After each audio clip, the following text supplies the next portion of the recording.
Can a person be seized under community caretaking? My name is Anthony Bandiero, bringing you the Roadside Chat. All right, so this question comes from an officer out of North Las Vegas, Nevada. The question is, all right, can a person be detained or seized, right, under community caretaking? You know, the officer says, my belief is that they can, right? And there is a case in Nevada that talks about community caretaking. So recently had an encounter with a suspicious male that I thought was in need of medical assistance, so I detained him.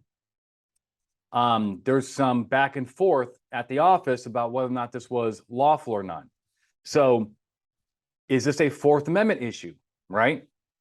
My contention, right, the officer's contention is that if the person is generally detained for a perceived potential medical issue the person is having, then they can in fact be detained lawfully under the community caretaking doctrine.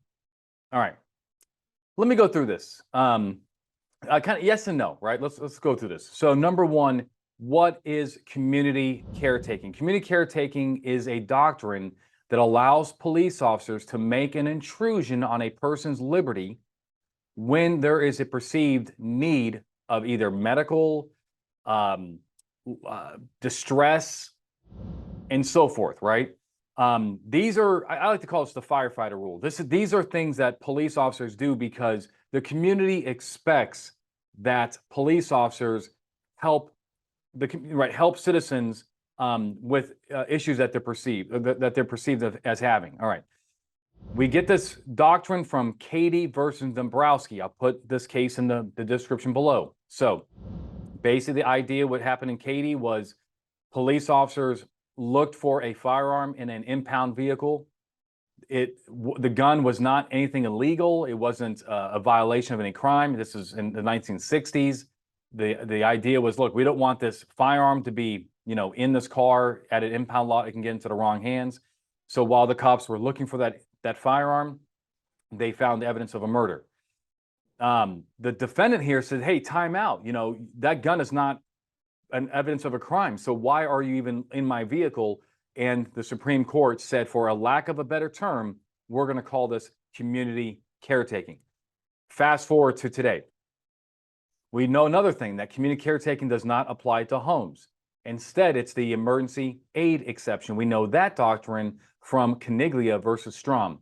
And the reason why community caretaking really doesn't apply to homes is because it doesn't have the level of exigency needed to justify an intrusion into a person's home, their castle, the most protected area in the Fourth Amendment. So community caretaking is really applicable to pedestrians and people driving cars or inside cars, not homes.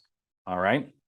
The next thing I want to talk to you about is can a person be detained under community caretaking? Well, yes, in a sense, right? Because if no seizure ever occurred, right, then or search ever occurred on a community caretaking, then it would not even implicate the Fourth Amendment. Clearly, if we're having this discussion, there is some kind of search or seizure and the Fourth Amendment is involved, right? These are not quote unquote consensual encounters. So what are we looking for here? We're looking for reasons to believe, right, that the person needs or wants your assistance. Think about some cases. I'll put another case example below, right? Think about, a little lady in a high crime area, and she's, the cop is stationary, just, looking for crime and so forth. And the cop sees her, let's say 11 o'clock at night, go, pass by and then come around again and around the block, right? And again, and then we see the driver, looking around and, maybe sees the cop, maybe doesn't see the cop, but looking around as if she's lost. The officer then lights her up, stops her and says, ma'am, you look lost to me. This is a high crime area. Can I help you? That is community caretaking. Was the driver seized temporarily? Of course, right? The cherries and the berries. How did we get the person stopped? But did we have a reason to believe that the person needs or wants your help? Look, but Anthony, let's say that the driver saw the cop and made no effort to make contact. That's one factor. People may not necessarily believe that they want to go bother the cop, quote unquote. But that's what we're talking about. And so what happens in these cases is the stop is under community caretaking, and then we see criminal activity, right? DUI, gun, we find drugs, that type of stuff. All right. So do you have a reason to believe that this person that wants or needs your help? If you do, then that should be a good community caretaking case. And these are not, we don't want to use community caretaking as a subterfuge, right? For criminal investigations. We want to be on the up and up on this. That's another thing I want to let you know, that the vast majority of courts look for good faith here.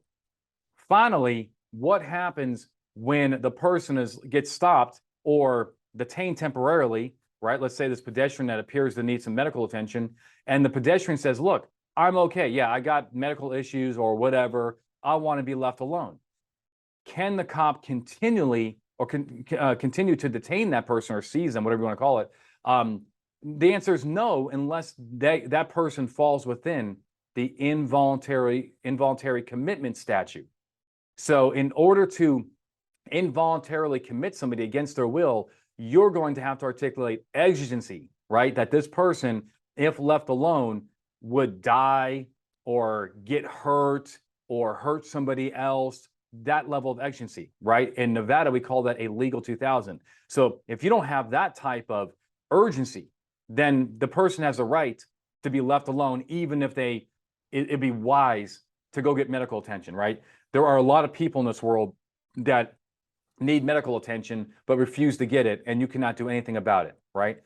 We're talking about a very small subset of those people that you think need your help. So I hope this explains it, right?